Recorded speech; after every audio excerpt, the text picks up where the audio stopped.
అమ్మ తలుపు ఎవరో కొడుతున్నారు. నేనే ఫుడ్ ఆర్డర్ పెట్టా, వెళ్ళి తీసుకో. దానికి ఎందుకమ్మా అంత కోపపడతావు? సరేలే తీసుకుంటాలే.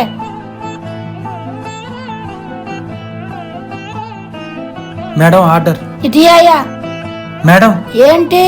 కాసిన వాటర్ ఇస్తారా? సరే ఎక్కడే ఉండి తీసుకొస్తా. కాసిన కూలింగ్ వాటర్ ఇయ్యమ్మా. కూలింగ్ వాటరా? ఎవరికి? డెలివరీ బాయ్ కమ్మా. ఎవరికి పడితే వాళ్ళు కూలింగ్ వాటర్ ఇస్తావా? ఆ డబ్బాలో నీళ్ళున్నాయా? ఇవ్వు. అలా అనకూడదమ్మా. మీ అన్న మీ తమ్ముడు అలాగనే కష్టపడితే నువ్వు ఇలాగనే మాట్లాడతావా? అయ్యో సారీ అత్తయ్య. ఇదిగో ఇవ్వండి. ఇదిగోయ్యా. చాలా థ్యాంక్స్ అండి. ఏంటమ్మా అలా ఉన్నారు? ఏం చెప్పమంటావయ్యా, ఇంట్లో గొడవలు బాధలు. నేను ఒక విషయం చెప్తాను, తప్పుగా అనుకోకండి. నా మాటిని జ్యోతిష్యం చెప్పించుకోండి. శ్రీ పోలేరమ్మ తల్లి దివ్య ఆశీస్సులతో జ్యోతిష్యం చెప్పబడింది. ప్రేమ, పెళ్లి, ఉద్యోగం, వ్యాపారం ఇలాంటి ఎన్నో సమస్యలకి గురువు గారు ఫోన్ లోనే పరిష్కారం చూపుతారు. నమ్మకం ఉంటేనే గురువు గారికి కాల్ చేయండి.